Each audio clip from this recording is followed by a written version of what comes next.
Thank you. So good morning to everyone. My name is Francesca Rodino, and today I'm going to show you our work about simultaneous detection of two anti-cancer drugs, Etoposide and Methotrexate, using single electrochemical sensors for therapeutic drug monitoring. So first of all, why therapeutic drug monitoring is so important for medical application? Well, therapeutic drug monitoring consists of measuring drug concentration in a patient biological fluid, typically plasma, to provide real-time dosage adjustment based on the measured concentration values. This is made, of course, with the aim of always ensure a safe and efficient use of the drugs. So by decreasing the possible toxic effect, and of course at the same time increase the efficacy of the treatments. But well, this concept of course becomes even more important when we are talking about chemotherapies, since anti-cancer drugs are cytotoxic agents, meaning that they can be highly toxic. So their dosage must be well controlled. But also, anti-cancer drugs are very well known to have a narrow therapeutic window, meaning that it's very easy to go out of the therapeutic ranges, so or giving are not sufficient exposure to the patient, or even overdosing them. But also, there is a second key point that we must know, which is that we all have, of course, different metabolism, right? Which means that if we give the same dose to everybody, means that maybe for one patient, this dose can be not even enough to reach a real therapeutic effect, or maybe the same dose to another patient can be even toxic. But also in anti-cancer treatment is common that we need to give more than one dose in time, right? So thanks to the therapeutic drug monitoring, we can ensure that we are not just giving the right dose, but also in the right time. But well, nowadays there are a lot of different anti-cancer drugs, right? Here I have just report few of them. So this means that we need to build a sensor that are enough specific and selective for our drugs. But this is not, in fact, the only challenge that we have. Indeed, common anti-cancer therapy include the use of more than one drug at the same time. So means that we need to know that we might have cross-interference, cross-interaction on our sensors. And in fact, this is the case of the two drugs that I'm going to show you today, Etoposide and Methotrexate. So to this aim, we have chosen to use electrochemical sensors, so screen-printed carbon electrodes, and we have just drop-casted small drops of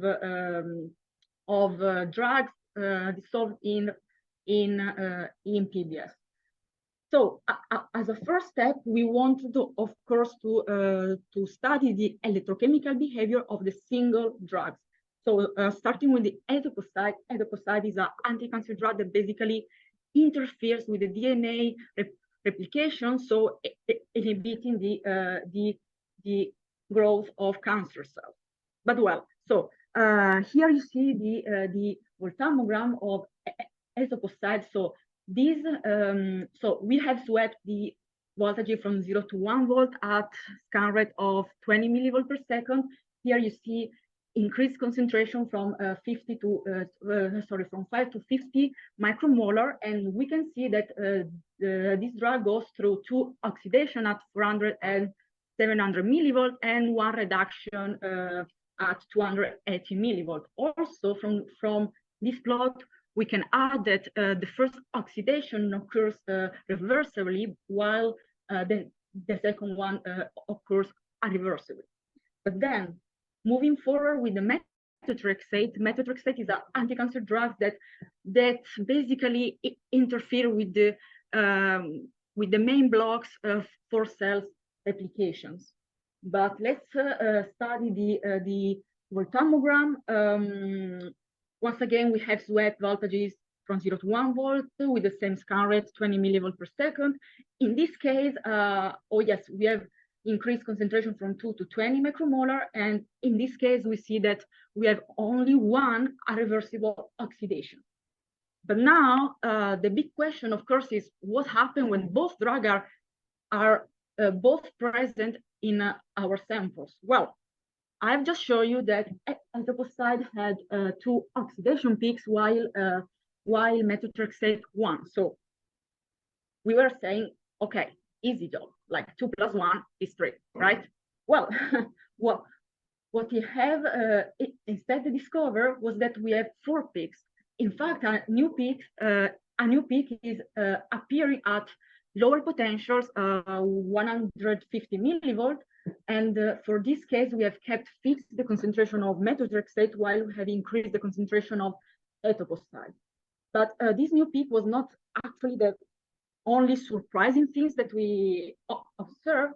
In fact, analyze these 4 peaks after baseline subtraction, we can confirm that this new peak, the first one, is actually increasing with the concentration of etoposide, but the peak of methotrexate that should remain fixed, right, is actually decreasing with the increased concentration of etoposide. So was super interesting for us. So we wanted, of course, to investigate more this behavior. So we have prepared 4 sets of experiments in which for each set we have kept fixed the concentration of methotrexate while we have increased the concentration of etoposide. And well, you see here the final results. So on your left, you see the calibration curves of methotrexate, on your right of etoposide. And as we were already observing, the oxidation peak of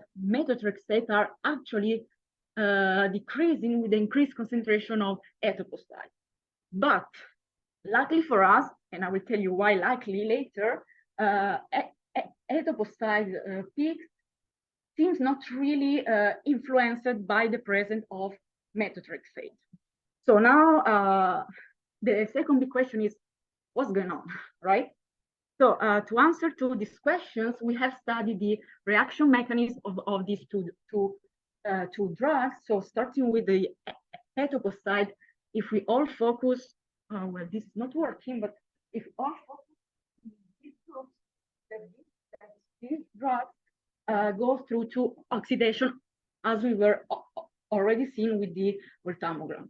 But then, if we focus on the methotrexate, this goes through one oxidation here with the formation of this imine through a radical intermediate. So, but now, what happens when we have both drugs? Well, what is happening is that this intermediate of methotrexate can actually interfere with the oxidized form of etoposide that is already present at lower potentials, if you remember. So because of this interaction, we have a new oxidized form of etoposide, so a more oxidized form of etoposide. So in summary, what is happening is that this new peak is related to the fact that we have a new oxidized form of etoposide, and because of this interaction, less molecule of methotrexate can actually reach their oxidation, but they, let's say, come back to their not oxidized form. So now the point is, we saw what's happening, we know why, but so what is the important, what is the conclusion of this? Well, if we come back to this slide, we don't have to forget that our final goal is, of course, building sensors and building good sensors, of course.